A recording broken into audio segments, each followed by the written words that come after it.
Hello, কেমন আছো সবাই? আমি পায়েল। আমার আরেকটা নতুন ভ্লগে তোমাদের সবাইকে স্বাগত জানাই।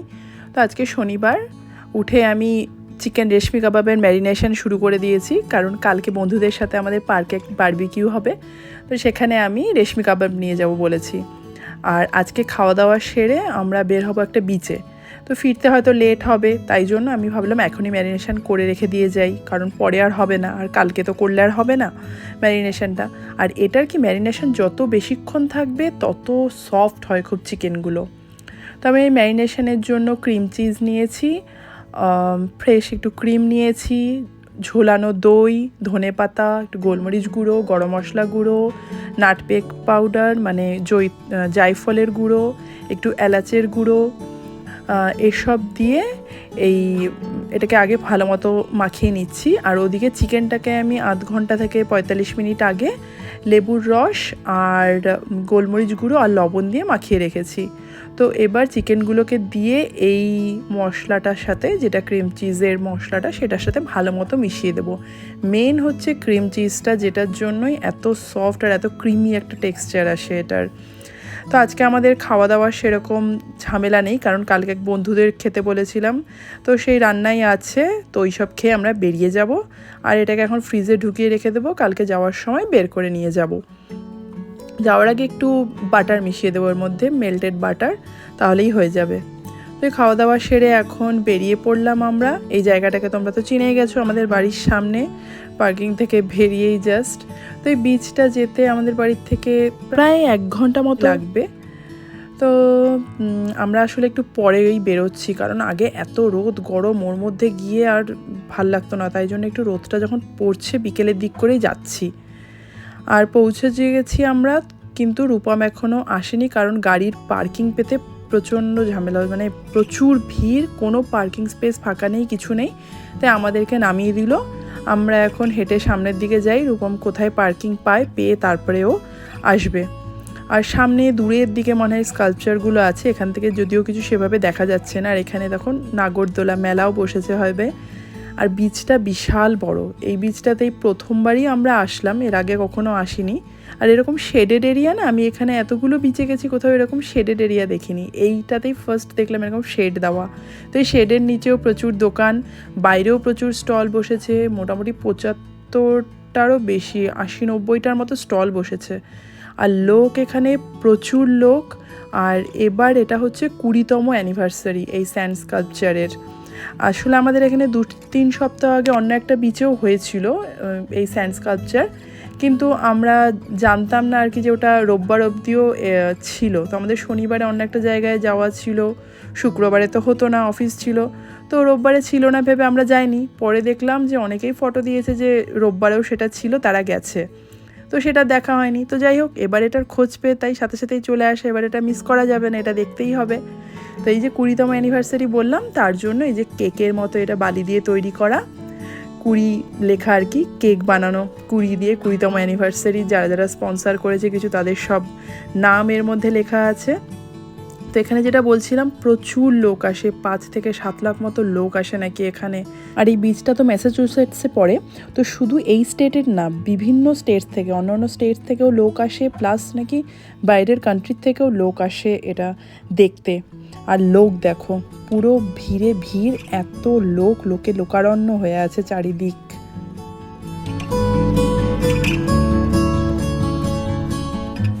দূরে ওই সমুদ্র, আর এখানে লোকে মানুষের সমুদ্র, এত মানুষ, এত লোক এসছে এখানে সব এই দেখতে।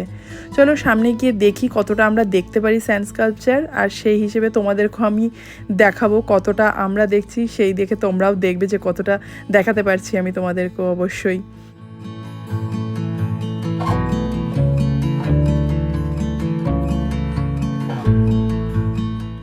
এই স্কাল্পচারগুলো না, যেগুলো দেখে মনে হচ্ছে এগুলো বালি দিয়ে শুধু তৈরি না, বালির সাথে মাটিও আছে, নিচে যেগুলো পড়ে আছে দেখে বোঝা যাচ্ছে যে মাটিও আছে। কিন্তু বাবা বলছে পুরীতে নাকি হয় যেখানে পুরো বালি দিয়ে তৈরি হয় এই স্কাল্পচারগুলো, এটি ছোট হয় হয়তো, কিন্তু আর মানে পুরো বালি দিয়ে তৈরি হয়। তো তোমরা কি কেউ দেখেছো পুরীতে স্যান্ড স্কাল্পচার ওখানে কীরকম হয়? তো যদি তোমরা কেউ দেখে থাকো তো আমাকে অবশ্যই জানিও কমেন্টে যে ওখানে স্যান্ড স্কাল্পচার কীরকম হয়, শুধু বালি দিয়েই তৈরি হয় কি না। তো আমি তো দেখিনি কখনো পুরীতে, দেখি কোনো সময় যদি গিয়ে সেই সময়টা হয় যে যখন ওখানে স্যান্ড স্কাল্পচারের প্রোগ্রামটা হচ্ছে, তাহলে না হয় যাবো, গিয়ে দেখবো। তো তোমরা কেউ দেখে থাকলে অবশ্যই আমাকে জানিও যে ওটা কীরকম হয় ওখানে পুরীতে।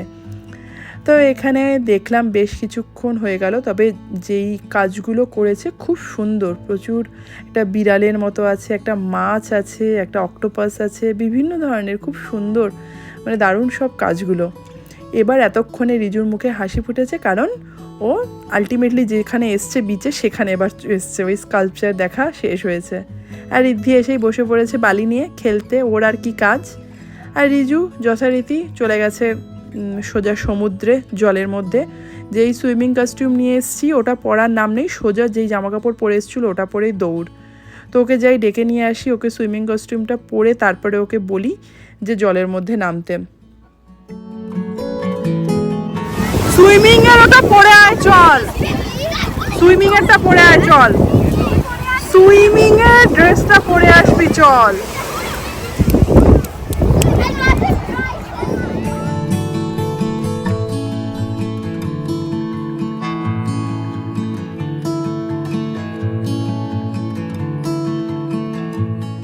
আর এইদিকে দেখো আমি রিজুর ওই সব দেখছি ওকে, আর এদিকে রিদ্ধি বসে এখানে সমানে বালি খেয়ে যাচ্ছে, তাই মা জল দিয়ে ওর মুখ ধুইয়ে দিচ্ছে।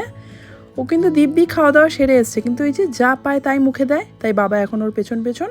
তো ওকে আমি ভাবছি সুইমিং কস্টিউমটা পরিয়ে দেবো, পরিয়ে দিয়ে ওকেও জলের দিকে নিয়ে যাব, যে নাহলে এদিকে কি খেয়ে বেড়াবে, বালি পাথর টাথর ঝিনুক আছে সেগুলোও খেয়ে নেবে।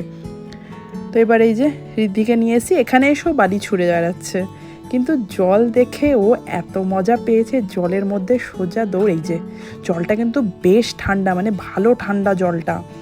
এখন মানে জুলাই মাস শেষের দিকে এখনও জলটা যে এতটাই ঠান্ডা, কিন্তু রিদ্ধির কোনো ঠান্ডা লাগছে না। ও জলের মধ্যে দিব্যি আছে, বারবার করে দৌড়ে যাচ্ছে, গিয়ে জলের মধ্যে ঢেউ আসছে আর উল্টে পড়ে যাচ্ছে, ওর ওটাতেই মজা পাচ্ছে। এ বাবাই দেখো কি করছে, এখানে বাচ্চাটার ফটো তুলছে ওর বাবা, সামনে ওই স্যান্ড তোলার ওটা রাখা আছে, ব্যাস ওটা নিয়ে সোজা তুলে দিয়েছে। আর একে ধরে রাখা সামলানো কি মুশকিল, বারবার করে দৌড়ে দৌড়ে চলে যাচ্ছে, আর তো ভয় ডর নেই, বুঝতে পারছে না কি হচ্ছে, জলের দিকে ঢেউ আসছে, জলের দিকে সোজা চলে যাচ্ছে। এদিকে রিদ্ধি এগুলো করছে, আর রিজু ব্যস্ত ওর বালি নিয়ে ওর বানাতে, যেখানে জল আসবে, সমুদ্র একদম কাছে এসেও বালি খুঁড়ছে, খুঁড়ে বানাচ্ছে যে জল এসে জল ওখানে ঢুকবে, বালির দিয়ে গর্ত করছে বালি খুঁড়ে করে জল ঢোকার জন্য। আর দেখো রিদ্ধি এখানে জলের মধ্যে সমান তালে শুধু মানে নিজে বসে, ঢেউ আসছে বসে যাচ্ছে, পুরো ভিজে গেছে, মাথা টাথা সব ভিজে গেছে, এই যে জল খাচ্ছে। এখনও রূপম আসেনি, রূপম বললো যে ও আসছে, পার্কিং পেয়েছে একটা জায়গায়, তো ও আসছে। আর রিদ্ধিকে আমি আর সামলাতে পারছি না, আর ওকে এখানে রাখবো না বেশিক্ষণ, আর একটুখানি থাকুক, থেকে ওকে আমি নিয়ে চলে যাব। তো এই যে তুলে নিয়ে এসেছি, তুলে নিয়ে চেঞ্জ করে দিয়েছি, কিন্তু আবার এই যে বালিতে বসে বালি খাচ্ছে। উফ, এই ছেলেটাকে নিয়ে পারা যায় না একদম। তাই রূপম এবার বলছে তোর এত বালি খাওয়ার শখ, এবার চল তোকে আমি বালির মধ্যে ঢুকিয়ে রেখে দেবো গর্ত করে। দেখো কাণ্ড, ওকে পুরো ঢুকিয়ে দিচ্ছে ভেতরে, মনে হয় এবার কেঁদে ভাসাবে। বালির মধ্যে ঢুকিয়ে দিলে এইভাবে থাকে, এত ছোট। রিজুও করেছিল যদিও রূপম, তবে রিজু তখন 3.5 বছর না 4 বছর এরকম কিছু একটা ছিল, তো যথেষ্ট বড় হয়ে গেছিলো। কিন্তু রিদ্ধি তো একদম ছোট, ওকে এইভাবে ঢুকিয়ে দিচ্ছে বালির মধ্যে, এবার না কান্না শুরু করে। এই যে ওঠার জন্য এবার শুরু করছে, উঠতে চাইছে, বেরোতে চাইছে, বেরোতে পারছে না, ব্যাস এবারই হয়ে গেল। ও না, বাহ, ও আনন্দ, ব্যাস ঢুকিয়ে দিয়েছে বালিতে, কোনো ব্যাপার না। পাশে আমার এত বালি আছে, এবার আমি চারিদিকে শুধু বালি নিয়ে চারিদিক ফেলবো, চারিদিক করব। দেখো ছেলের কাণ্ড, চারিদিকে এবার বালি দিয়ে চারিদিক করবে, নিজের মাথা টাথা সব কিছু এবার বালি দিয়ে ভাসাবে। বাড়িতে নিয়ে গিয়ে আজকে ওকে স্নান করাতে হবে, কোনো উপায় নেই, মাথার মধ্যেও সমান তালে বালি ফেলে যাচ্ছে। ইস, এবার ওকে তুলতে হবে, দা ভাই ওকে নাকি হেল্প করবে তোলার জন্য।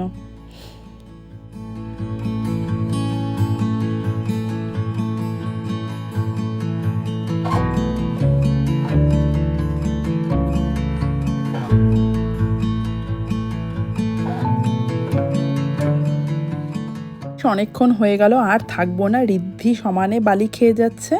তো এবার অন্ধকারও হয়ে আসছে, 8:15 মতো বেজে গেছে। তো এবার আস্তে আস্তে সব গুটিয়ে নিয়ে আমরা বেরিয়ে পড়ি। আর ওই যে প্লেন যাচ্ছে, ঋদ্ধি দেখছে প্লেনটাকে। আসলে এখানে 9টার সময় না আবার ফায়ার ওয়ার্কস হবে, তো আমাদের ইচ্ছে নেই বিচের এই সামনে থেকে ফায়ার ওয়ার্কসটা দেখার, কারণ ভিড় এত হয়ে যাবে, পরে আমাদের বের হতে অনেক টাইম লাগবে। তাই আস্তে আস্তে আমরা বেরিয়ে যাই সামনের দিকে। যদিও বিচের এই সামনের থেকে বসে ফায়ার ওয়ার্কস বিচের দেখা সেটা একটা আলাদা এক্সপেরিয়েন্স, কোনোদিনও দেখিনি, কিন্তু ভিড় পার্কিংয়ের ভয়ে আমরা বেরিয়ে যাচ্ছি। আর এখানে এই যে লাইভ মিউজিক হচ্ছিল, আর এটা হচ্ছে ফ্রাইড ডো, যেটা রিজু খাবে। রিজু নাকি খুব খিদে পেয়েছে, তো এটা আর কিছুই না, আমাদের লুচি যেটা হয় সেটাই, এই ছাকা তেলে পুরো ময়দাটাকে টেনে টেনে বড় করে সেটাকে এইভাবে ভেজে তুলে দিচ্ছে। আর এর ওপরে আবার দেয় হচ্ছে পাউডার সুগার, আর ওখানে রাখা আছে সিনেমান পাউডার, মানে ওই দারচিনির গুঁড়ো, সেটা দিয়ে এটাকে খায়। তো এটা রিজু খেয়ে নিই, তারপরে আস্তে আস্তে আমরা বের হই, কারণ এর মধ্যেই ফায়ার ওয়ার্ক শুরু হবে। তো দেখতে দেখতেই আমরা ফায়ার ওয়ার্কস আস্তে আস্তে বেরোবো ভাবছি, তো যাতে সেই প্রচুর ভিড় আর জ্যামের মধ্যে আমরা না পড়ি, তার জন্য দেখতে দেখতেই বেরিয়ে যাওয়া না।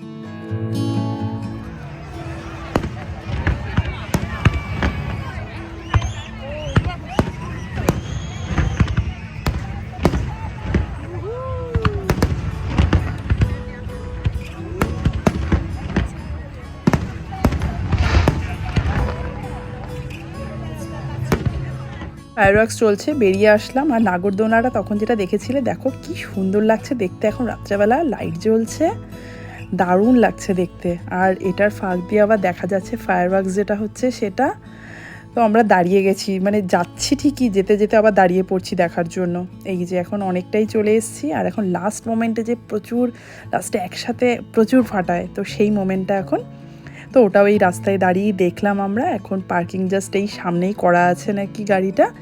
তো এখন যাই, গিয়ে আবার কিছু খাওয়ার তুলতে হবে, কারণ অনেক লেটই হয়ে গেল, খাওয়ার বাইরে থেকে খেয়েই আমরা বাড়িতে ঢুকবো। তো চলো, এর সাথেই ভিডিওটা এখানেই শেষ করছি। তোমাদের কেমন লাগলো অবশ্যই জানিও, ভালো লাগলে লাইক করো, চ্যানেলটাকে সাবস্ক্রাইব করো। সবাই ভালো থেকো, সুস্থ থেকো, সাবধানে থেকো।